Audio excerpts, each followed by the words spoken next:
Welcome back. This is um, technically the fourth lecture. In this particular unit, I had two design ideas I wanted to talk about since we had some time. So not only did I want to talk about color, but I also thought that during the Renaissance it would be a good time to talk about balance and especially about symmetries, because we see a lot of symmetries when we cover the Renaissance. And so this lecture will cover a number of types of balance, but it will be primarily a discussion of different types of symmetry. But in order to understand both symmetry and balance, we also have to understand visual weight. So that's where the lecture starts with. All right, like I said, up to this point in class, we've seen a number of examples of symmetries, and there are a number of examples of symmetries that we will see again. And many of what we have seen, a lot of what we saw that has these kind of examples is from our discussion of the Renaissance. Some of these symmetries are very, very tight, right, and very perfectly reflective, and others are much more kind of loose and not so perfectly reflective from side to side, but more just a reference of like, there's one thing on one side, there's a different thing on another side. And also, we've seen lots of types of very dynamic balances with a lot of activity where they were based off of symmetry. So, such as this painting, which isn't symmetrical itself, like the painting isn't symmetrical, in part because everything is locked into this shape on this side, but then there's no corresponding shape on that side, and also everything is shifted over. But if you look at the fundamental unit, right, of these three kind of blob shapes and then these two dashes, there is a basic symmetrical structure to that unit, even as the way that unit is used in the painting becomes asymmetrical. And you could say the same for the Laocoon group here, where I finally got the pronunciation right on that, where the basic organization of central large figure and two smaller figures is symmetrical, but then their struggle kind of throws them out of symmetry and they start kind of flying apart. But there's also completely asymmetrical balances. This is an example of an extremely balanced painting, one of the most beautiful paintings of all time, and definitely one of the most thoughtfully balanced paintings of all time. It's incredibly consonant in sort of an amazingly restful and thoughtful way, and there's a lot of thought about symmetry even as it's completely asymmetrical. But so to discuss balance, we first have to understand what is visual weight. And so one of the things to think about in terms of how to create visual weight is placement affects visual weight, and value affects visual weight, and movement affects visual weight. If you look at all of this text, there are hints already in terms of what feels heavier and what feels lighter, right?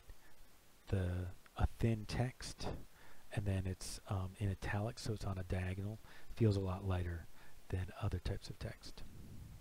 So here are in general some rules about what tends to have more visual weight than others, right? Larger shapes tend to read heavier, darker shapes tend to read heavier, less saturated colors tend to read heavier than highly saturated colors, and rounded shapes. But one of the most important things to read from this list, to see over and over again, is the word tend, right? Which is just like when we were talking about rules for creating emphasis. There is none of these rules are perfect, right? And that for any example you can say this tends to happen, you could find some example where in a work of art where it seems to not happen, and that's fine. So let's look at ways of creating visual weight. Like we said, scale, right, can create visual weight.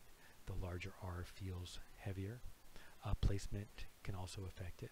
It's in this lower spot and it's kind of linked up to a corner. More active shapes, right? These two shapes are roughly about the same in area.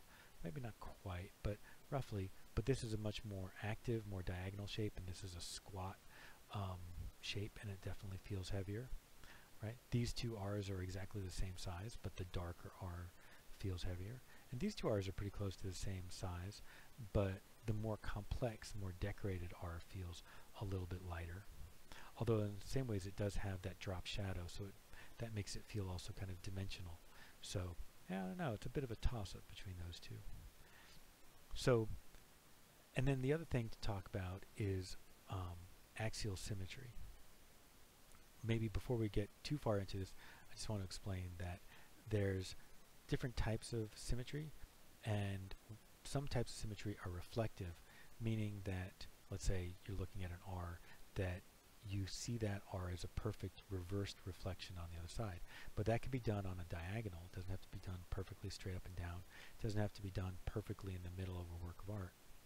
But also there are types of symmetries, types of axial symmetries, where the R is not reflected in reverse on the other side, but just repeated, so the R could be facing the same direction.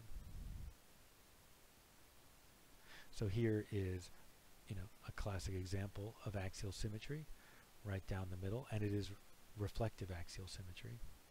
And this is an example of rotational symmetry. Rotational symmetry is defined as where the symmetry goes around a central point, where it takes a certain device and repeats it going around and around and around. Rotational symmetry is not exactly the same as radial symmetry, although they are related, and we'll talk about that some more.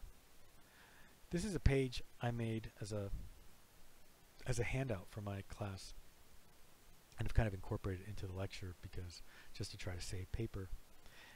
And just to further make sure that everyone is really clear on, there's axial symmetry that's reflective and axial symmetry that's non-reflective. There's axial symmetries that are reflective but not centered, right? And there's also ones that are on a diagonal, not on a perfect vertical. There is rotational symmetry, where you take a device and you rotate it around a central point, right? And then you have radial symmetry. The main difference is, in radial symmetry, it has to rotate around a central point, but also it needs to be reflective on multiple axes, right? Not just on one single axis, but also on that axis and on that axis. Usually, like, 4 would be good. Alright, so here are two more examples. So as you can see, they're both forms of rotational symmetry, but the rose window is the only one of these two that is also a perfectly axial symmetry. Okay, that's the end of that lecture.